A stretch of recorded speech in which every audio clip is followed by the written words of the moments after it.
What's good? It's your boy Micah back at it with another video. We're going to talk about something very serious today, and that is conduct in the cemetery. Listen to this. So, you're calling upon the forces of the dead, the death gods, the demonic lords, whatever it is you work with on the left-hand path, because you require their assistance in some way, shape, or form. You're not just calling them up or contacting them because you're in the neighborhood, so to speak, right?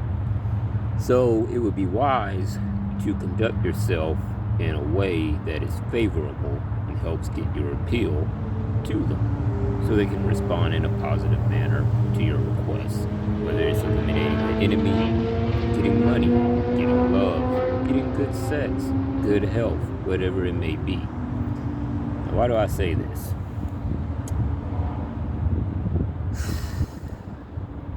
Thinking about this the situation that one of my students had that led to this video. I ain't gonna put her business out in the street like that, but she know who she is. Look, how can I put this nicely? You know what? Fuck it. I just gotta say it. You can't fuck in the cemetery.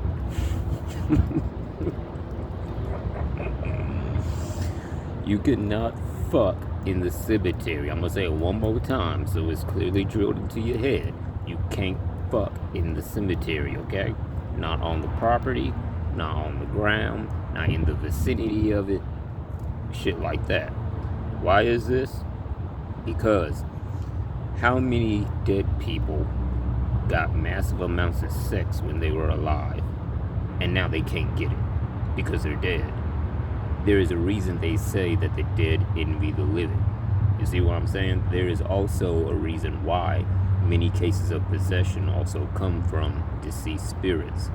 And those vices, those lower aspects are exhibited in the person that is possessed based on what the deceased spirit liked to do in life, including addictions for that matter. So let's say you have sex at the cemetery or some shit, right? Next thing you know, you start having weird urges for drugs, hard drugs, because you're possessed by that spirit, and that's what they did. That's how they died. They enjoyed doing it. So naturally, through spiritual transference, those processes and desires are going to transfer to you. Also, you don't do that because it is disrespectful to the dead, obviously, and to the death gods as well, especially if you call yourself working with a death god like or death goddess like Santissima Muerte. There's rules even in her closed cults within Santeria, for example, like you don't have sex in front of the altar. Even in Haitian voodoo, and I know my Haitian students and Haitian viewers is going to understand this perfectly, you do not have sex in front of the altar. Like, yo, you don't do that shit, you know what I'm saying? Certain boundaries must be maintained and respected. Now, in the case that you're a beginner and you don't know these things, and I'm going to detail some more things here in a minute, there are ways to make amends, i.e. giving offerings.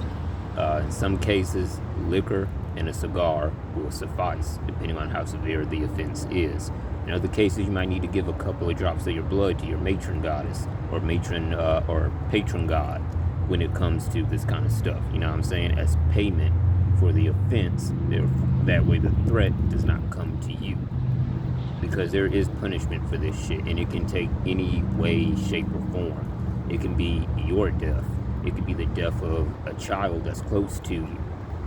Look, man, these entities, they give a fuck about us, but they don't give a fuck at the same time when it's shit like this that's involved, especially when you know better and you still continue to do it. That's the true definition of the word sin, so to speak, if you want to look at it like that. Now, some other things that are disrespectful is one, visiting the cemetery for no reason. Not having a purpose, you just going there just to fucking go there. You ain't got no relatives there to honor, you ain't got no business there. You know what I'm saying? That's disrespectful. Another thing is, do not blast loud music in the cemetery. Period. If you're going at night, turn off your headlights or at least dim them. the light, the dead can see physical things. They're not just floating out there blind to the world and shit. They can see people, they can see objects, they can see light sources, all this other kind of shit. This is why, if you look back in, I don't want to say mythology, but in folklore, there used to be, when people would be walking and whatnot, they used to use lamps, different kinds of lamps, in order to light the way for departed spirits and whatnot. It literally shows the way. You see what I'm saying? So with that, that's where the disrespectful aspect comes in. You're not showing the way to anything. It's just your car. See what I'm saying? So one thing that I do want to emphasize is that all of this is about self-control and respect, so to speak. Meaning you have to control yourself enough to not necessarily do these things. That's all it really boils down to. Nothing more, nothing less. Also, and I must emphasize this, do not bring random people to the cemetery.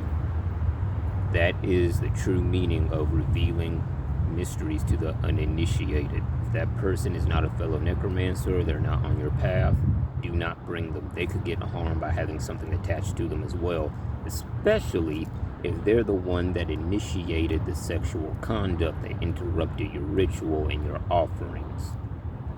And then they wonder why their engine blew up in the middle of the freaking road. Catch my drift? So,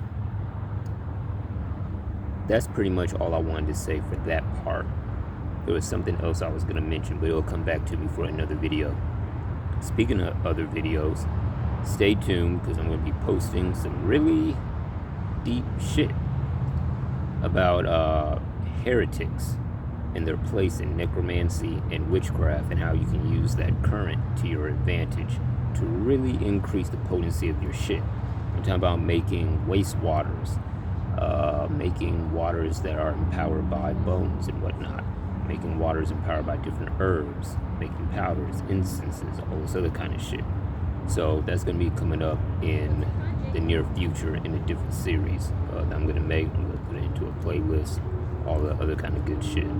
So with that being said, stay happy, stay healthy, stay safe. Peace.